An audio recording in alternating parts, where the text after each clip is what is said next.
તો આગળ વાત બનાસકાંઠાની તો બનાસકાંઠાના પાલનપુર શહેરમાં ગાય માતાના રક્ષણ તેમજ ગાયને રાષ્ટ્રમાતા તરીકે જાહેર કરવાની માંગ સાથે ગૌ ભક્તો દ્વારા વિશાળ રેલી યોજાઈ હતી। શહેરના વિવિધ વિસ્તારોમાં સંતો, મહંતો, ગૌસેવકો મોટી સંખ્યામાં લોકો આ રેલીમાં જોડાયા હતા। રેલી શહેરના મુખ્ય માર્ગો પરથી પસાર થઈ ધાર્મિક અને દેશભક્તિના નારા સાથે પ્રાંત કચેરી ખાતે પહોંચી।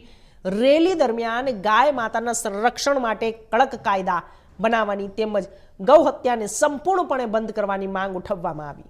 ત્યારબાદ ગૌભક્તો પ્રાંત અધિકારીઓની કચેરી ખાતે પહોંચી આવેદનપત્ર પાઠવવામાં આવ્યું। ગૌ માતાને રાષ્ટ્રીય માતા જાહેર કરવા માટે આવેદનપત્ર પાઠવી રજૂઆત કરી। આવેદનપત્રમાં ગાયને ભારતીય સંસ્કૃતિ અને આસ્થાનું પ્રતીક ગણાવી તેને રાષ્ટ્રમાતા જાહેર કરવાની માંગ કરવામાં આવી।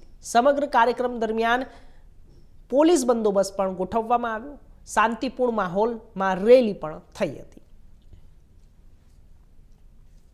ગૌ માતાની જય સાથે આજે આપણે બહુ સૌભાગ્યનો દિવસ છે કે બધા મળીને ગૌ માતાને રાષ્ટ્રમાતા જાહેર કરવા માટે ભારત સરકાર ગૌ માતાનું સ્વતંત્ર મંત્રાલય બનાવે અને ગૌ માતાની આ ધરતી ઉપર પુનશ્ચ જેમ ભગવાન શ્રી કૃષ્ણ ચરાવતા ને જેવી સન્માનને સાથે ગૌ માતાની સેવા થતી પુનશ્ચ ભારત સરકાર દ્વારા નિવેદન છે કે આ ગૌ માતાને પુનશ્ચ સન્માન મળે અને અમારા સમસ્ત ગૌ ભક્તોને એવો એક આશ્વાસન આપો કે આ ગૌ માતા પુનશ્ચ ઘર ઘરમાં પડે અને ગૌશાળામાં સુરક્ષિત થાય અને પ્રત્યેક ગૌભક્તના ઘરમાં સુરક્ષિત થાય। આ દેશમાં ગૌ માતા ન કટે અને ગૌ માતાનું રક્ત ન વહે એવા નિવેદન સાથે આજે અમે બધા ગૌભક્તો મળીને સંતો મળીને આજે ભારત સરકારને નિવેદન આપ્યું છે, વડાપ્રધાન સાહેબને નિવેદન આપ્યું છે, મુખ્યમંત્રી, રાજ્યપાલ અને રાષ્ટ્રપતિને નિવેદન આપતા થકો અમારી એક જ વિનંતી છે કે અમારે કશું જ જોઈતું નથી, માત્ર ને માત્ર ગૌ માતાની રક્ષા થાય અને ગૌ માતાને પુનશ્ચ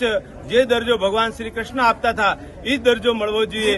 બોલીએ ગૌ માતા કી જય।